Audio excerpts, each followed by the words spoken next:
Witam serdecznie, z tej strony Adam Chodorowski ze sklepu modelarskiego tankmodels.pl. Bohaterami dzisiejszego unboxingu będą dwie R-Cobry od polskiej firmy Arma Hobby w skali 1,72. Modele całkiem niedawno pojawiły się i teraz tak, wersja Q znajduje się pod numerem 755, wersja N 756. Co to były za samoloty w ogóle R-Cobry? A mianowicie na zlecenie amerykańskich sił powietrznych zlecono firmie Bell opracowanie samolotu myśliwskiego i takież też zlecenie zostało złożone. Dokładna nazwa tego samolotu to jest Bell P-39 R-Cobra. Samolot, uwaga, był używany w okresie II wojny światowej, ale w stosunku niewielkich ilości, jeżeli chodzi o siły powietrzne Stanów Zjednoczonych. Głównym użytkownikiem tego samolotu, a szczególnie, znaczy obu wersji tak naprawdę, wersji N, tej wcześniejszej i Q finalnej, był Związek Radziecki. Związek Radziecki dostawał te samoloty w ramach umowy Lend-Lease i popatrzmy teraz na wersję. Pierwszym modelem, jaki w ogóle się pojawił, była R-Cobra o numerze N. Następnie w największej ilości były wyprodukowane R-Cobry Q. I teraz tak, ta była ostatnią taką wersją i najliczniej wyprodukowaną. Zbudowano w sumie praktycznie 5000, a dokładnie 4905 sztuk. Od wersji N, czyli tej, różniła się przede wszystkim uzbrojeniem. W skrzydłach, ze skrzydeł tutaj usunięto karabiny maszynowe kalibru 7,62 i zamiast nich zabudowano w gondolach podskrzydłowych dwa karabiny maszynowe kalibru 12,7 mm z zapasem po 300 sztuk amunicji na skrzydło. I teraz posłuchajcie, na bazie jeszcze modelu Q wyprodukowano wersję Q1 i tutaj zabudowanie dodatkowe, zostało zamontowane dodatkowe opancerzenie i tych Q1 wyprodukowano 150 sztuk. Wszystkie R-Cobry posiadały silniki Allison V1710-85. I teraz tak, te samoloty jak na swój czas były bardzo szybkimi samolotami. Osiągały one 703 km na godzinę. I teraz tak, jeżeli chodzi, to jest bardzo nietypowa konstrukcja, ponieważ ten samolot nie posiadał silnika z przodu, tylko za pilotem znajdował się silnik i on był bardzo ciekawie zamontowany, bo szedł na dole jeden wał, potem była przekładnia, która przekładała w kolejny wał napędzający już bezpośrednio śmigło. No i oczywiście był to samolot, gdzie koło było z przodu, nie w tyle. I tak się zastanawiam, od którego modelu zacząć. Myślę, że tutaj zacznę od modelu tego później wydanego, ale jeżeli chodzi o produkcję, wcześniejszy model, a mianowicie wersji N. I teraz tak, co nam Arma zapodaje w danym modelu? Jak widzicie, już nie ma tutaj żadnych, powiedzmy, kategorii, że to jest Expert Set, seria Expert Set, czy też model Kit, gdzie jedna, na przykład Expert Set posiadał maski, blaszki, czasami elementy żywiczne. I teraz dostajemy w modelu tak, model plastikowy samolotu, kalkomanię w tym wypadku do 3 wersji malowania oraz zestaw masek do oszklenia. Natomiast w wersji Q mamy nie 3, a 5 wersji malowania. I może od tego zaczniemy, że kupując N-kę mamy 3 wersje malowania. Mianowicie jedna już jest tutaj, mamy radziecką Kobrę i jest to z 100. Gwardyjskiego Pułku Myśliwskiego, pilota Grigorija Dolnikowa i to jest kwiecień-maj 45 rok. Następnie już mamy amerykańską Kobrę i tutaj mamy 340 eskadra myśliwska, stacjonujący Sardynia, Korsyka, wiosna 44 rok. A właśnie, oprócz Stanów Zjednoczonych, znaczy poza Związkiem Radzieckim, jedną z największej ilości Kobr posiadały również siły powietrzne Francji, jak i również Włoch.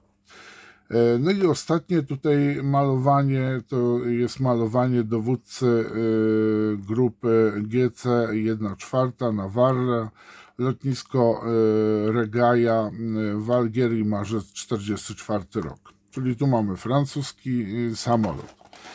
Jeżeli chodzi o wersję Q, czyli tą właśnie, która posiada tutaj gondolę z działkami, można powiedzieć, no, ciężkimi karabinami maszynowymi, i tu nam już dużo ciekawsze mamy malowania, no, jeżeli chodzi o wersję Q, tak?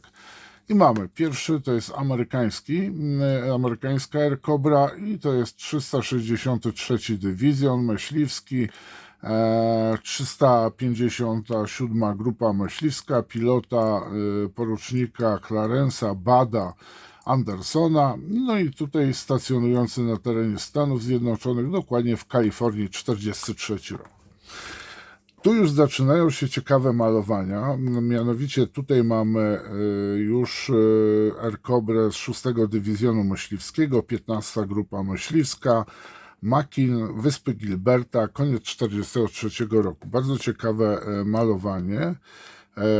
Tutaj mamy napis coś tam Devil. Następne malowanie 10 Dywizjon 4 Pułku Myśliwskiego, baza Galatina, Włochy, listopad 1944 rok, no i oczywiście malowanie włoskich sił powietrznych. Kolejnym ciekawym malowaniem jest malowanie właśnie to 4. Jest sporo, tutaj posłuchajcie, zdjęć tego modelu, a mianowicie 4.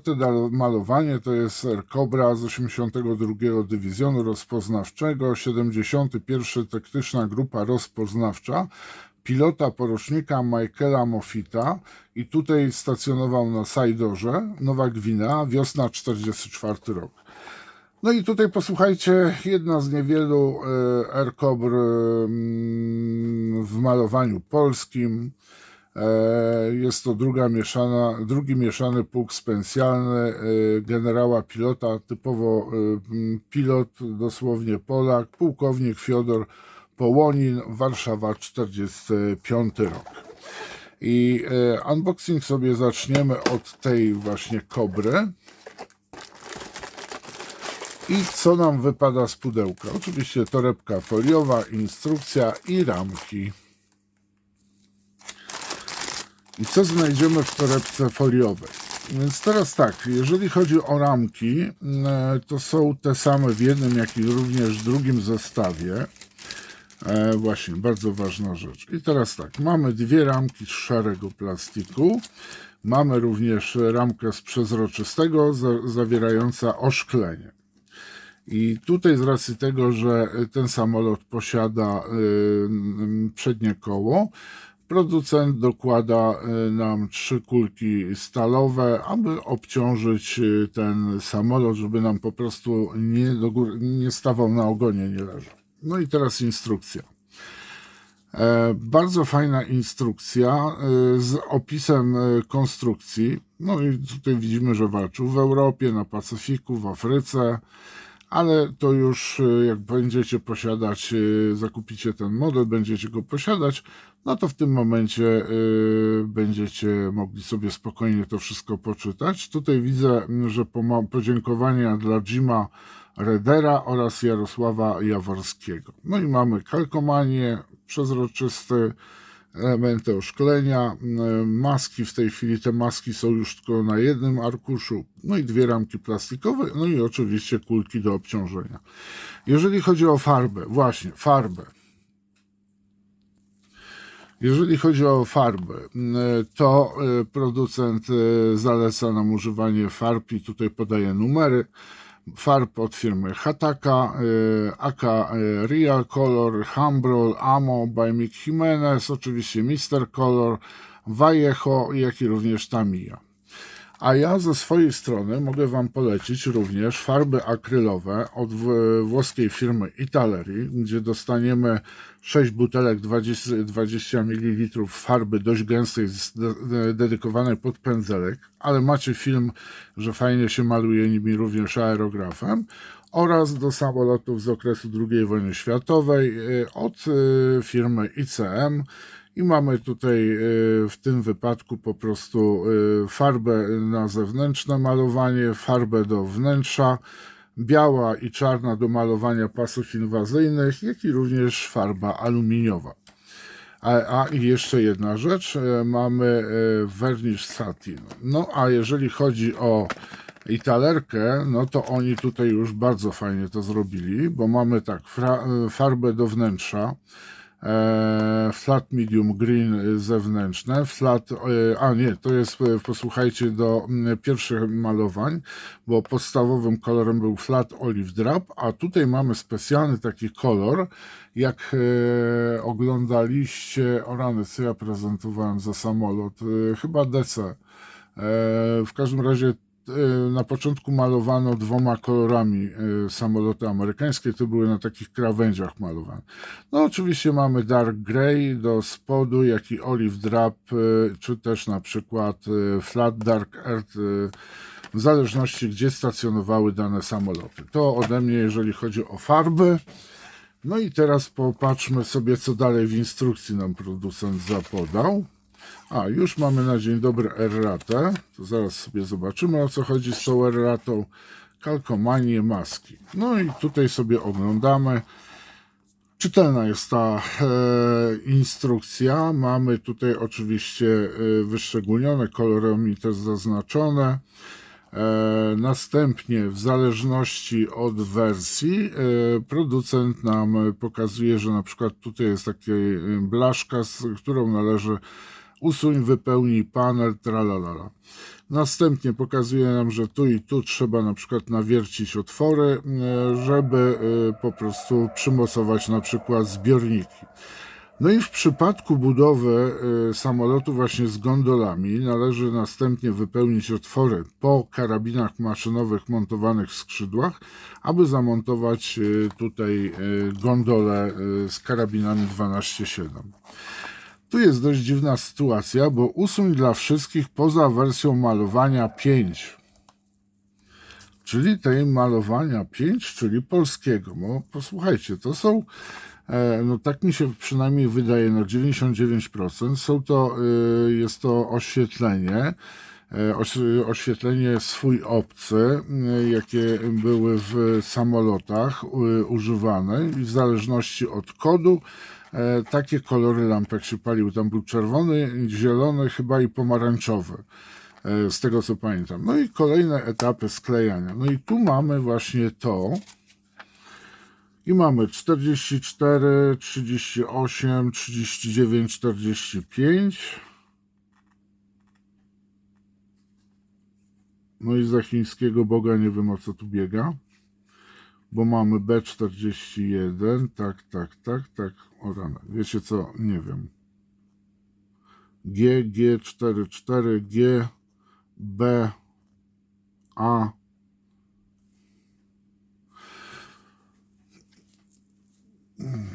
Nie wiem. Może później jakoś to załapię. W każdym razie kolejne etapy.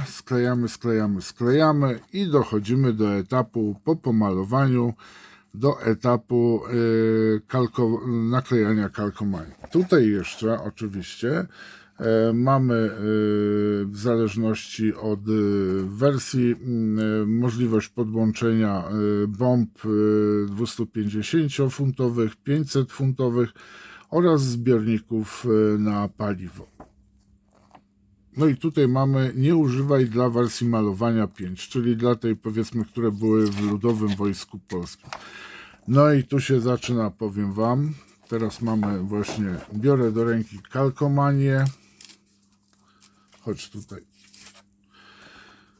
No i tu mamy zestaw kalkomanii posłuchajcie, napisy eksploatacyjne. No i można się załamać, jak ja to widzę.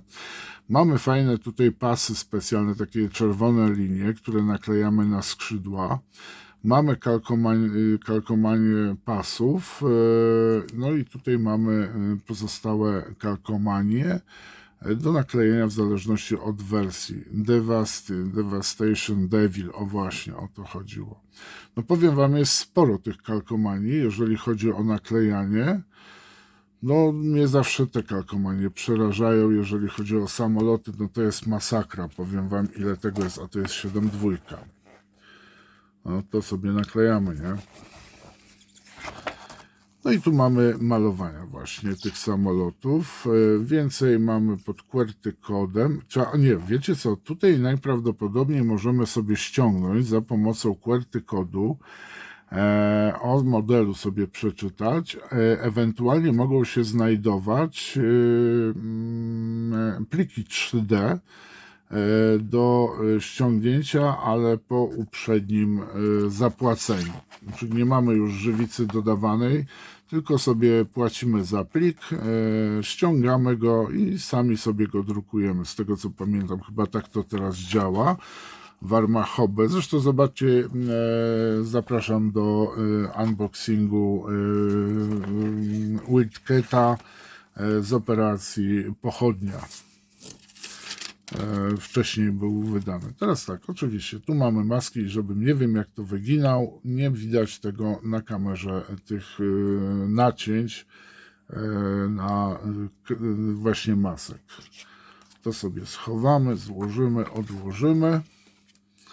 No i teraz same ramki będziemy podziwiać. No i powiem wam, bardzo mi się podoba w armii to, że tylko że ubogo tutaj teraz jest, bez tych specjalnych dodatków żywicznych czy też metalowych.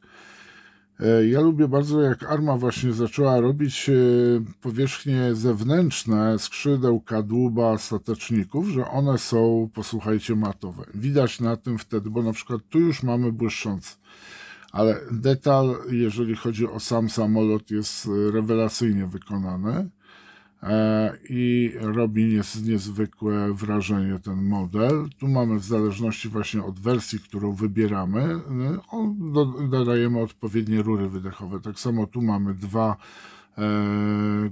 dwie góry, powiedzmy, na przodzie kadłuba.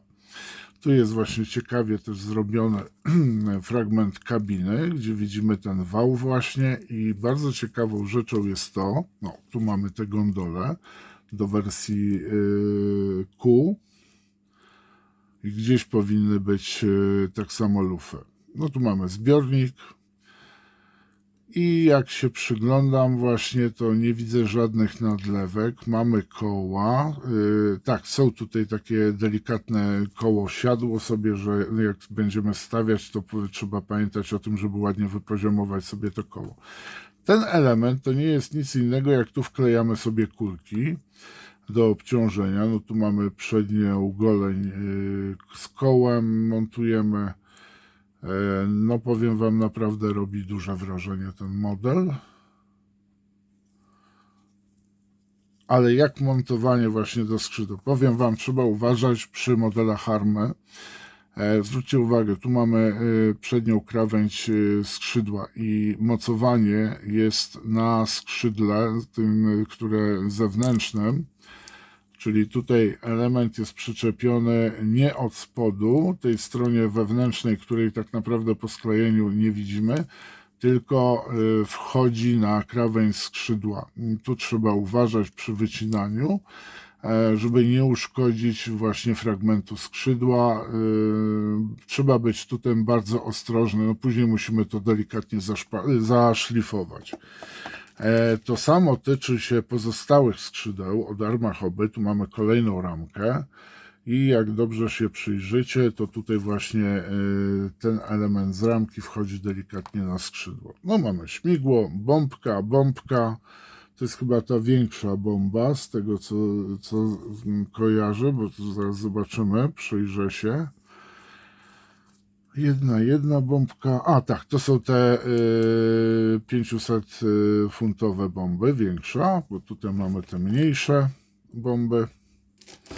No i tu jest bardzo ciekawa rzecz, ponieważ do R-Kobry wchodziło się drzwiami, miał samolot drzwiczki i po prostu tup po skrzydle otwieramy sobie drzwiczki i można bardzo fajnie pokazać właśnie tutaj wnętrze kabiny, można się postarać. No i teraz patrzmy sobie na detal na kadłubie.